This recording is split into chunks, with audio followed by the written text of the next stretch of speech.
좀 전에 세포의 구조에 대한 이야기를 했으니까 이번에는 물질 출입에 대해서 알아보도록 할게요.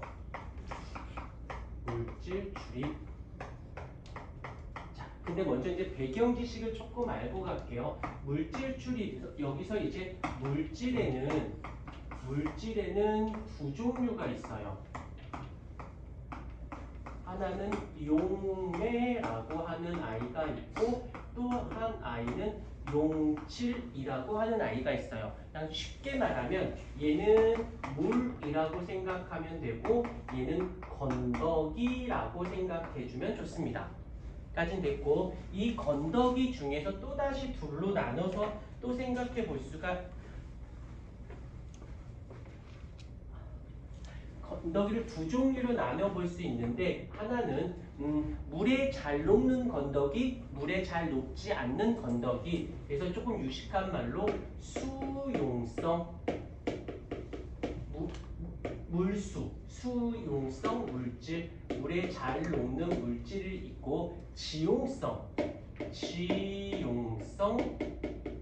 물질이라고 하는데, 이 지용성은 같은 말로는 소수성 물질이라는 말도 씁니다. 말 그대로 소심의 물과 라고 해서 소수성 물질, 지용성 물질인데, 얘를 살짝 어떤 거랑 좀 연결을 시켜 볼게요. 어떤 거랑 연결을 시킬 거냐면, 똑같다는 뜻이 아니야. 연결을 시키겠다는 거지. 작은 입자,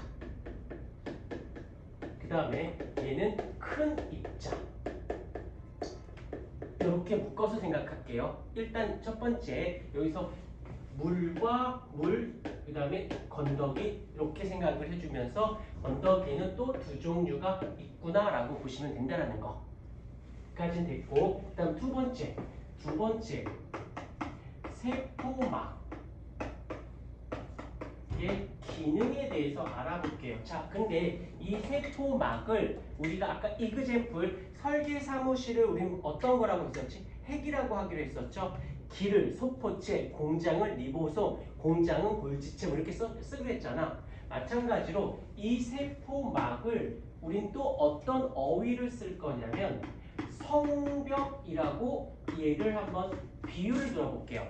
성벽이야. 그럼 성벽, 이건 어려운 단어는 같지는 않아. 근데 성벽이 하는 일이 뭐야? 성 밖과 안을, 자, 첫 번째 안과 밖을 구별해 주는 역할을 해주고 있지 않을까?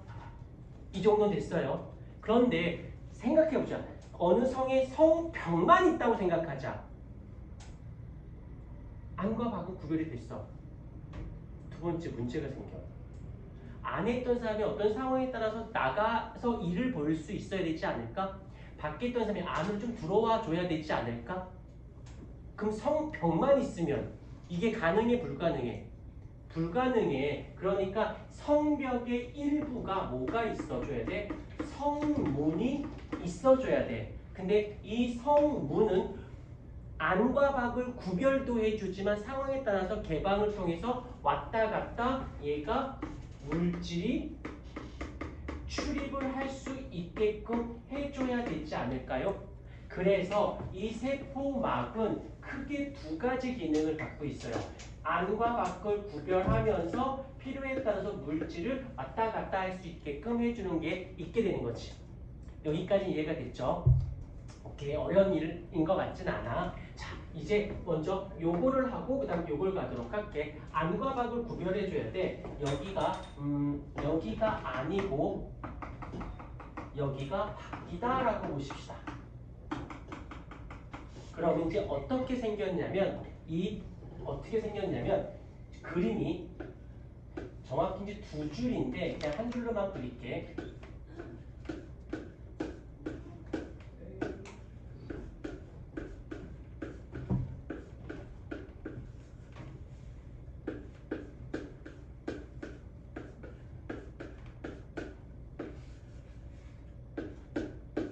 이런 식으로. 자, 여기가 밖이에요. 이 밖인데 이 밖의 주성분 대부분은 무엇으로 구성이 되어져 있냐면 물로 구성이 되어져 있어요.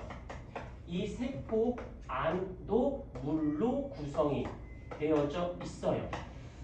그러면 이제부터 잘 봐. 요 동글뱅이들 여기를 우리는 머리 부분이라고 말을 할 것이고, 여기 길다란 줄 요거를 우리는 꼬리 부분이라고 내가 정의한 건 아니고 생명과학자들이 이렇게 정의하셨어요. 그래서 머리 부분, 꼬리 부분 이렇게. 그리고 요거 하나를 요거 하나를 뭐라고 할 거냐면 인지질이라는 말을 쓸 거예요. 그리고 얘네들이 꼭 어떻게 되어 있어? 이렇게 두 개씩 되어져 있지. 그러다 보니까 이걸 합쳐서 인지질 두 개의 층으로 되어져 있다라고 해서 인지질 이중충이라고 되어 있어요. 근데 이제 조금 더 갈게. 자, 이 머리 부분이 요거를 포인트를 조금 가주면 돼. 얘가 친수성이야. 물과 친해. 그래서 요 안에 있는 물과 요 머리 부분이 꽉 붙잡아주고 있어요. 그 다음에 요쪽에 있는 인지질이 밖에 있는 물과 딱 친해서 꽉 붙잡아주고 있어요. 그 다음에 여기 꼬리 부분 있죠? 요 꼬리 부분이 어떠냐면 소수성이에요. 물과 안 친해.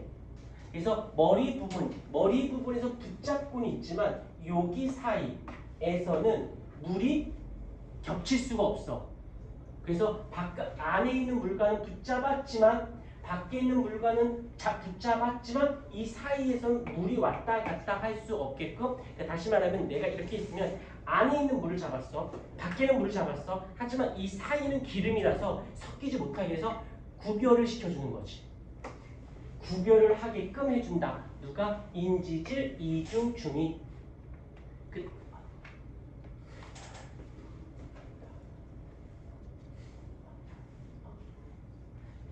자다가 꼼지락거리지 않니? 꼼지락거리잖아. 꼼지락거리다가 허리가 삐끗해. 저려.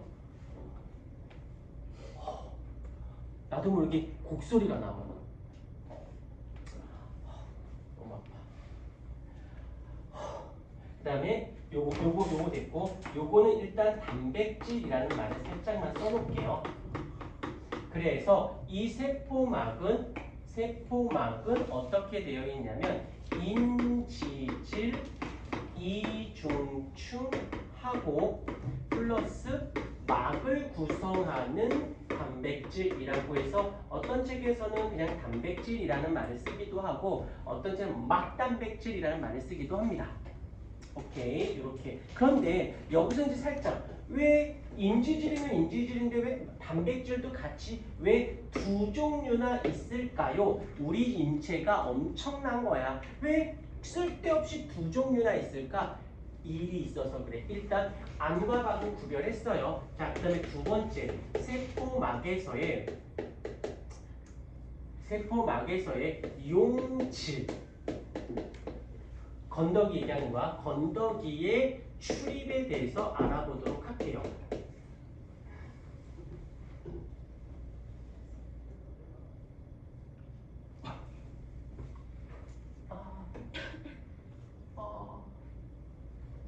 이거 찐따 되는 거 아니야? 자, 다시 이제 용질의 출입인데 아까 여기서 요거를 잊지 말자. 물에 잘 녹는 건더기, 물에 안 녹는 건더기. 근데 여기서 세포막의 구성은 인지질 이중충과 막단백질로 되어져 있대. 이게 그냥 만들어진 게 아니었던 거야. 어떤 거냐면, 자, 여기서 인지질 두 개의 중충으로 되어져 있는 아니라 단백질로 되어져 있어. 일때 여기로 출입, 이제부터 출입이야.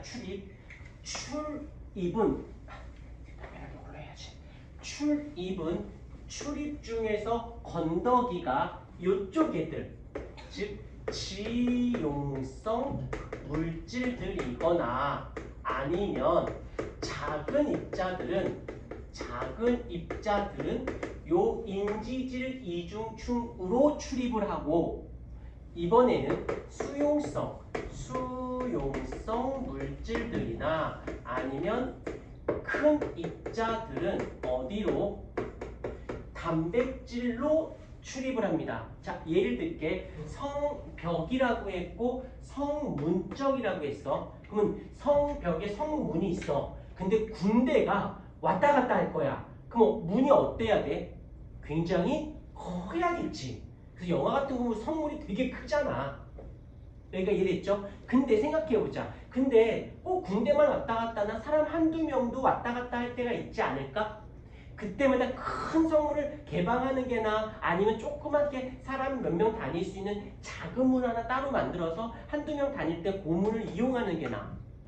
무슨 말인지 알겠니? 그래서 성문은 크지만 여기 안에 또 작은 문 하나 더 만들어서 뭐 한두 명, 두세 명 다닐 때는 그 작은 문으로 많은 사람이 오고 갈 때는 큰 문으로 하는 것처럼 이렇게 진화를 하는 거예요. 이렇게 지용성이거나 작은 입자들은 이쪽으로 출입을 하고 수용성이나 큰 입자들은 이쪽으로 출입을 함으로써 원활하게 물질 출입을 원활하게 하기 위해서 이렇게 진화했던, 그래서 두 종류가 있었던 거지. 여기까지 이해가 되었을까요? 오케이, 여기까지 됐고 조금 더 갈게. 그런데 여기서 일단 작은 입자, 큰 입자, 뭐 이온, 여기서 요 수용성 물질들을 같은 표현으로는 뭐라고 하냐면 이온성 물질. 수용성이라는 건 물에 녹는 거니까 이온들은 물에 잘 녹거든. 근데 여기서 그래프를 한번 보도록 할게요. 그래프가 있으면 얘가 x축이 농도, y축이 확산이라고 하는데 여기서 이렇게 용질들이 확산해, 말을 좀 줄일게요. 확산해 라고 하는 거지. 그래서 확산이라는 건 용질이 어디에서? 많은 데에서 고농도에서 저농도로 이동하는 거. 한번 쓸게요. 누가? 용질이 많은 데서 적은 데로 이동하는 걸 줄여서 확산이라고 부릅니다. 근데 여기서를 보게 되면 이런 게 있어. 이런 게 하나 있고 또 하나는 이런 게 있어요. 자, 파랭이 먼저 갈게. 파랭이 해석이야. X축 농도가 진해질수록 여기서는 확산. 농도가 진해질수록 계속 확산이 어떻게 돼? 출입이 마냥 잘하고 있지? 맞습니까? 해석하는 거야, 외우는 거 아니고. 자, 근데 이 빨갱이를 보도록 할게요. 농도가 진해지면 어떻게 돼? 확산이 굉장히 잘 되는 거 보이지? 근데 이 특정한 위치 이상 여기부터 농도가 진해지더라도 어떻게 돼? 여기서는 더 이상 안 되고 일정해지는 거가 눈에 보일까요? 요 이제 해석이야. 자, 그럼 이 해석을 이제 우리가 풀어볼게요. 어떻게? 자, 얘는 농도 변화에 영향력이 작아.